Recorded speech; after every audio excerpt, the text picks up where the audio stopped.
চট্টগ্রামের পতেঙ্গা সমুদ্র সৈকতে ভোরে সূর্য উপভোগ করতে ঘুরতে যান চট্টগ্রাম নগরের বন্দর টিলার বাসিন্দা মনিরুজ্জামান রাফি ও তার বন্ধু ফয়সাল। এই সময় রাস্তার পাশে বিকট আওয়াজে বেপরোয়া মোটরসাইকেল চালাতে এক যুবককে বাধা দেয় রাফি। এতে ক্ষিপ্ত হয়ে যুবকটি তার কয়েকজন বন্ধু নিয়ে রাফির সাথে বাকবিতণ্ডায় জড়ায়।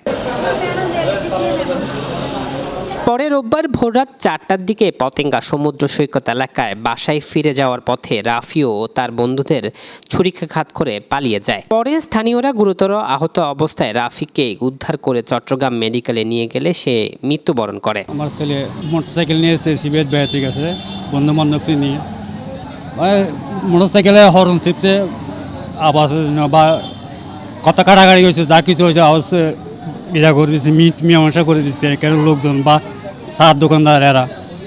পরবর্তী এরা এসে মানে এরা ছুরি দিয়ে আহত করছে।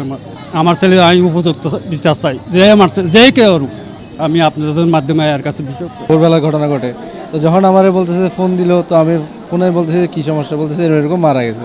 আমি ওদের কাছে চলে আসছি, বাকিটা ঘটনা এখানে আসি শুনলাম আর কি, যে এরকম ভোরবেলা রাত্রবেলা ভাই কারেন্ট ছিল না, তো ভাই বন্ধুরা নিয়ে বিচে ঘুরতে গেছিলো, মানে চলে আসবে। তো ওখানে যাওয়ার পরে ওইখানে গাড়ির সাউন্ড নিয়ে মানে আশেপাশে কিছু লোকজন যখন কথা বলতেছে যে ভাই গাড়ির সাউন্ড কেন, তো ওরা মানে যখন চলে যেতেছিলো তো পিছন থেকে ডাক দিতেছে আরও, এই মেয়ে দাঁড়াও, ওই কী সমস্যা। তো যখন পর চলে যেতেছিলো ওই সময়ের মধ্যে মানে বিভ্রাট হয়ে গেছে একটা, মানে কথাবার্তাতে সরিতে চলে গেছে। তো চলে যাওয়ার পরে আসার টাইমে ওরা পিছনে পড়ে গেছে, বাকি যাদের সমস্যা ছিল, তো ওরা ক্ষোভ নিয়ে নিছে যে সমস্যা হয়েছে গাড়ির সাউন্ড নিয়ে। তো ওরা কিছু পিছন থেকে ধরে এবার দৌড়াদৌড়ি মারামারি শুরু করছে। যে দুজন ছিল, যে ড্রাইভার ছিল ওরা তো একদিকে মেরে ফেলে দিছে, আর পিছনের জন পালা ছিল, যাকে এখন লাশ দেখতেছেন সে তারে ধরতে গিয়ে এখন পিছন থেকে ওনার যেও পারছে ও মারছে। তাদের কাছে অস্ত্র ছিল, ধারালো অস্ত্র দিয়ে তারা আঘাত করছে। আঘাত করার কারণে সে এখন তারা হারাই ফেলছে আর কি, এই অবস্থা। নিহত যুবক রাফি 39 নম্বর ওয়ার্ডের বন্দরটিলা এলাকার বাসিন্দা। ফয়সাল নামে একজনের অবস্থা আশঙ্কাজনক। ঘটনাটি কিশোর গ্যাংয়ের সদস্যরা ঘটিয়েছে বলে দাবি স্বজনদের।